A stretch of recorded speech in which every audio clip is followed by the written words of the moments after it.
বলেছেন কন্যা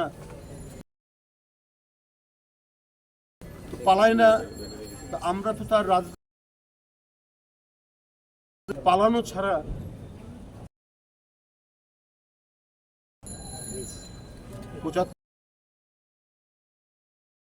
আপনি 5 বছর পালিয়েছিলেন দেশে, কই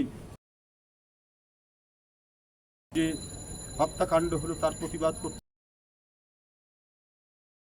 2 বছর পরে আসতে আপনি আসেন, যখন অনুমতি দিয়েছেন দেশে ফিরতে পারলেন এবং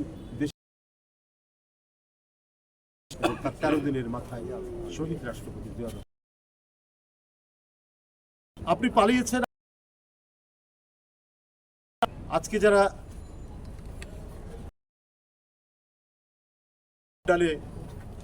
শেখ হাসিনা তাদের মনে রাখা উচিত তিনি হেলিকপ্টার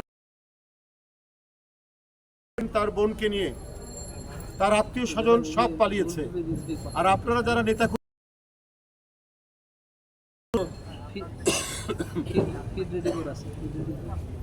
এই 17-18 বছর ধরে উপর যুবলীগ ছাত্রলীগের পোশাক পরে বা তাদের ছাত্রলীগ যুবলীগ হয়ে কত যে নির্যাতন করেছেন, কত যে কান্না কাঁদছেন তার জন্য। তাকে জিজ্ঞেস করুন যে আপনি আমাদেরকে ফেলে গেলেন কেন, আপনার আত্মীয় স্বজনরা পালালো কেন। আমি আওয়ামী লীগের ওই সমস্ত নেতাকর্মী এখন অন্ধকারে বসে তার জন্য মায়া কান্না কাঁদছেন, তাদেরকে বলি আপনি আপনার নেত্রীর সাথে তো কথা হয়, দেখলাম একজন জেলার সাধারণ সম্পাদক কথা বলছেন, আপনাদেরও বলি যে আপনি আপনার আত্মীয় স্বজনকে নিয়ে গেলেন, বোনকে নিয়ে গেলেন, আপনার পুত্র তো আগেই থাকে বিদেশে, আপনার কন্যা থাকে বিদেশে, আপনার আরও যে আত্মীয় স্বজন আমরা জানি কোথায়, সেই লিটন, কোথায় শেখ হেলাল, কোথায় শেখ তন্ময়, কোথায় শেখ সেলিম, তারা তো কেউ বাংলাদেশে নেই। আত্মীয় স্বজনকে নিরাপদ করে আপনি চলে গেলেন জনগণের আন্দোলনের দুর্বার স্রোতে, নেতাকর্মীদেরকে ফেলে গেলেন কেন? পৃথিবীর যারা অসীম সাহসী নেতৃত্ব এবং যারা দেশপ্রেমিক হয় তারা নিজের দেশকে নিজের নেতাকর্মীকে ফেলে যায় না। বেগম খালেদা জিয়াকে পেরেছে, দেশনেত্রী বেগম খালেদা জিয়াকে মঈনুদ্দিন ফখরুদ্দিনরা কত চেষ্টা করেছে, কিন্তু আপনাকে চেষ্টা করে সফল। পরে তিনি শেখ হাসিনা অভিমান করে বললেন ফখরুদ্দিন মঈনুদ্দিনকে যে উনি গেলেন না তাহলে আমি ফিরে। উনি গেলেন না, উনার অদম্য দেশপ্রেম, উনি গেলেন না, উনার এক গভীর ভালোবাসা জনগণের।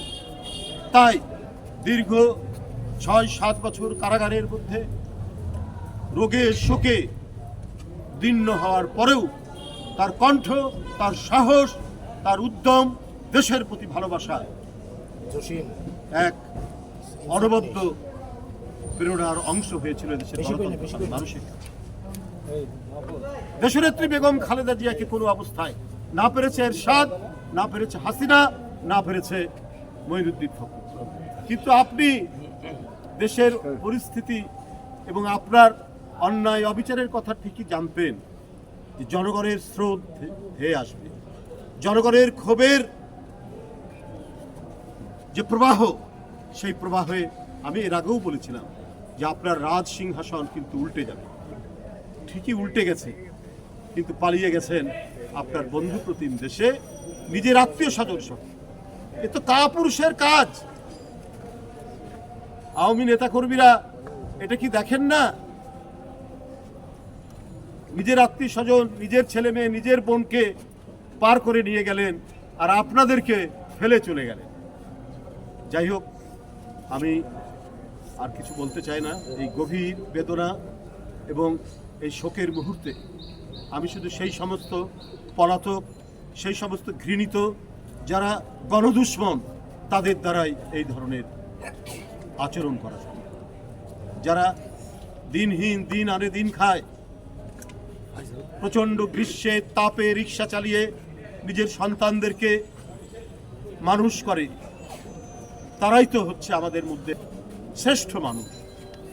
আমি মোহাম্মদ কামালের আত্মার মাগফিরাত কামনা করছি, রুহের মাগফিরাত কামনা করছি। তার শোকসন্ত পরিবারকে আল্লাহ ধৈর্য ধারণ করার তৌফিক দানের জন্য আল্লাহর কাছে মোনাজাত করছি। এবং আমি আপনাদের সামনে মোহাম্মদ কামালের যে পরিবার, তাদের সবসময় দেখাশোনার জন্য আমি দলের ভারপ্রাপ্ত চেয়ারম্যান জনাব তারেক রহমানের পক্ষ থেকে আমি অঙ্গীকার করছি, যতদিন তার সন্তানরা বড় না হয় তাদের লেখাপড়ার দায়িত্ব নেবে, এবং যতদিন তারা কোনো কর্মক্ষম না হচ্ছে ততদিন তাদের দায়িত্ব নেবে বাংলাদেশ জাতীয়তাবাদী দল। এই গণতন্ত্রের আন্দোলনের, এই গণতন্ত্রের বিজয়ের যারা নিশ্চিত করেছেন সেই বীর শ্রেষ্ঠ সিপাহসালার মোহাম্মদ কামালের আত্মদানের মধ্যে দিয়ে আবারও আমি তাকে গভীর শ্রদ্ধা এবং সালাম জানাই। ধন্যবাদ। প্রতিটি হত্যাকাণ্ডের বিচার আপনারা কি নিশ্চিত করবেন কিনা বা আমরা প্রতিটি হত্যাকাণ্ড আহ্বান জানাবেন? আমরা বারবার বলেছি, এবং প্রতিটি হত্যাকাণ্ডের বিচার নিশ্চিত হবে, এবং শেখ হাসিনার মতো বিচার না। দেশের যে প্রচলিত আইন, সে আইনই হচ্ছে যথেষ্ট। সেই সমস্ত ক্রিমিনাল অপরাধী যারা রাষ্ট্রকে কবজায় নিয়ে জনগণকে নির্বিচারে হত্যা করেছে, এবং সর্বশেষ এই গণ আন্দোলনে মাসুম শিশু কিশোর বাচ্চাদের বুকের রক্ত যারা পান করেছে, তাদের বিচার বাংলাদেশেই হবে, এবং আমরা সেই দাবি অব্যাহত থাকবে অন্তর্বর্তীকালীন